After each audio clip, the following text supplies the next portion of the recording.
Zen itu agak susah sebenarnya diceramahkan, apalagi dingajikan. Yang pertama, kenapa? Karena Zen itu harus eksperiensial, harus dialami, dijalankan. Gak ada gunanya gak mau ceramah, belajar kursus Zen, tapi kalau gak dijalankan.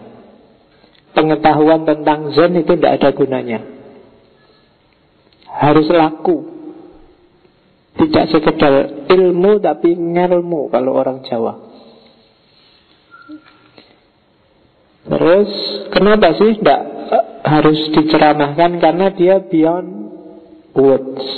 Kata-kata nggak akan bisa menjelaskan. Persis kayak para sufi yang sedang ekstase. Kalau dipaksakan dijelaskan tidak karu-karuan. Dinikmati aja nikmatnya, indahnya. Nggak bisa dijelaskan dengan kata-kata. Kenapa? Karena dia eksperiensial. Pengalaman itu enak nggak enak bisa dirasakan. Kalau dijelaskan biasanya mereduksi yang sejatinya.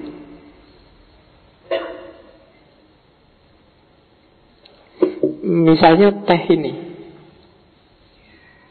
kalau saya coba menjelaskan enaknya teh ini nggak akan bisa.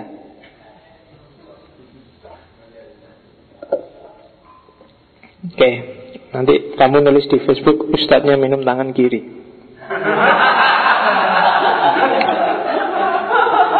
Ya, anak-anak tahu saya tega orang-orang itu cek usile gitu loh, orang minum. Sak ngarepku tahu ngaku sing ngombe. Oke. Jadi banyak tuh yang gitu di Facebook. Saya minum teh itu tadi, seandainya tak gini loh, teh ini manis.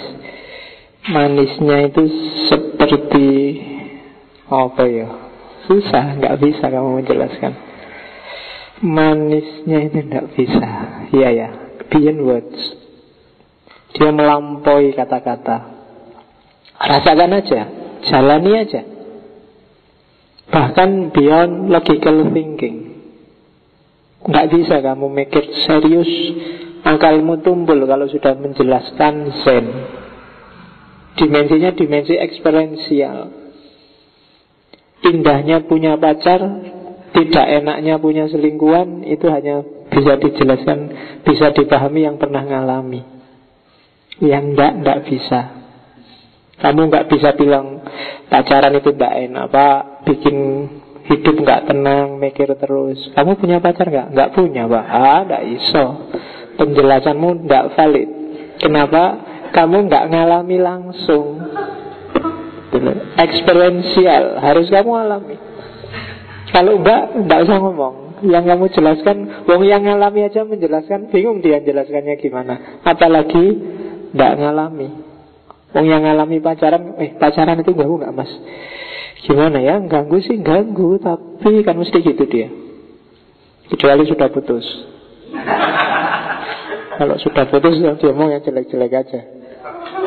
Tapi yang jelas dia ngalami.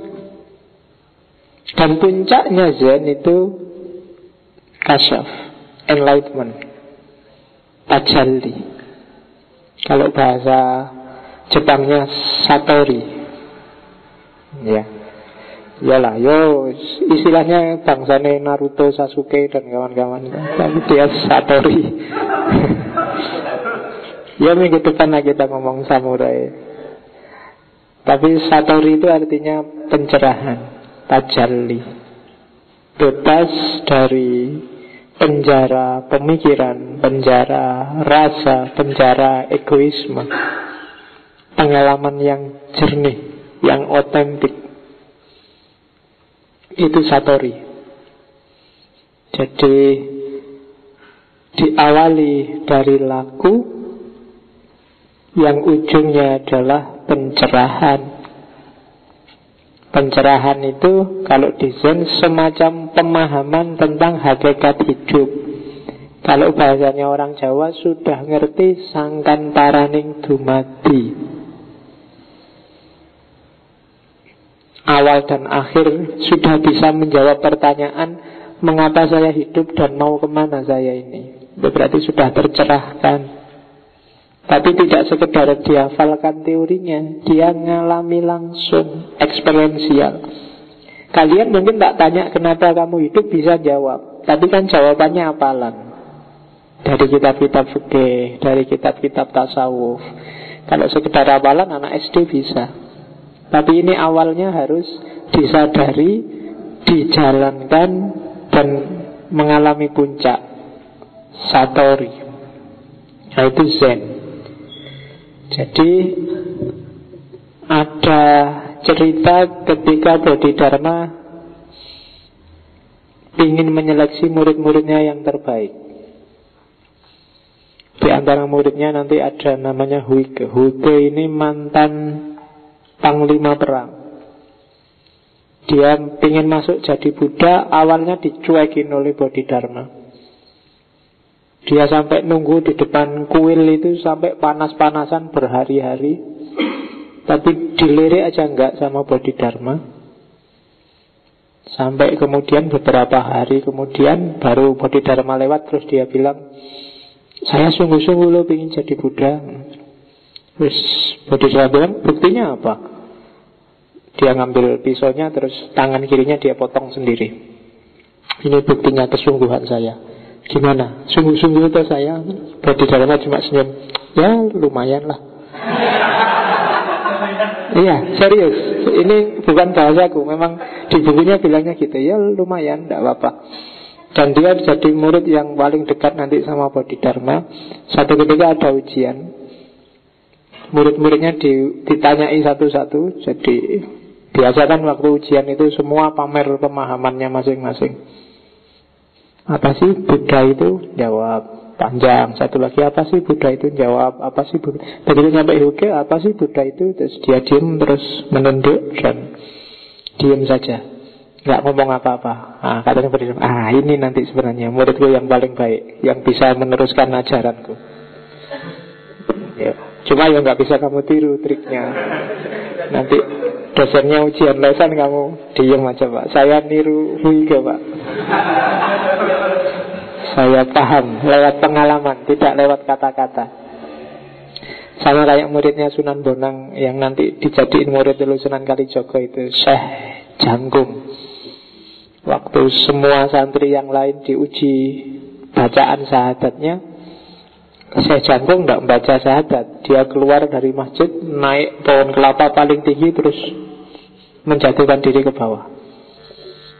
Dan waktu bilang, kamu itu disuruh syahadat sampai segitunya.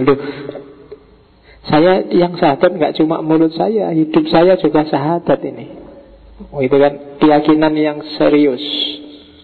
Sekarang kan banyak orang yang percayanya nggak serius. Saya nggak tahu kalian masuk yang serius apa enggak. Kayak ceritanya, saya ingat waktu panas-panas gini ada cerita Mullah Nasruddin itu loh. Nasruddin Hoja, dia kan ulama besar. Satu ketika banyak orang tanya ke dia, Mullah, ini kemaraunya kok agak panjang ya? Mbok sampean mendoakan kita biar hujannya turun. Mulanya, enggak usah lah kalian berdoa sendiri. Ya nanti kita berdoa bareng-bareng sama jenengan. Enggak, saya enggak akan berdoa. Wong kalian imannya setengah-setengah.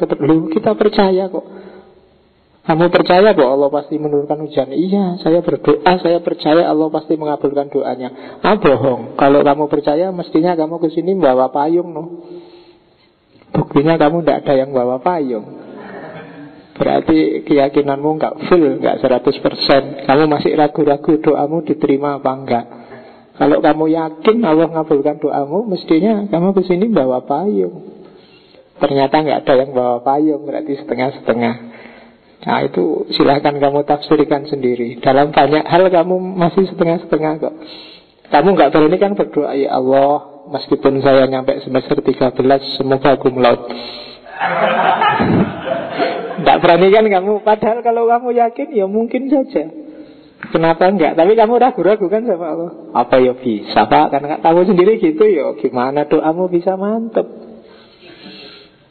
Ya Allah, saya meskipun kalau berkaca takut sendiri, tapi semoga nanti pasanganku sip misalnya. Tapi kan kamu Apa ya bisa, apa ada yang mau, ya kan kamu gitu. Ya wis lah, keyakinanmu selevel itu, ya dapatnya selevel itu. Kan Allah sendiri bilang, ana inda dzanni abdi. Kalau kamu nganggap aku bisanya setengah, ya setengah nanti hasilnya.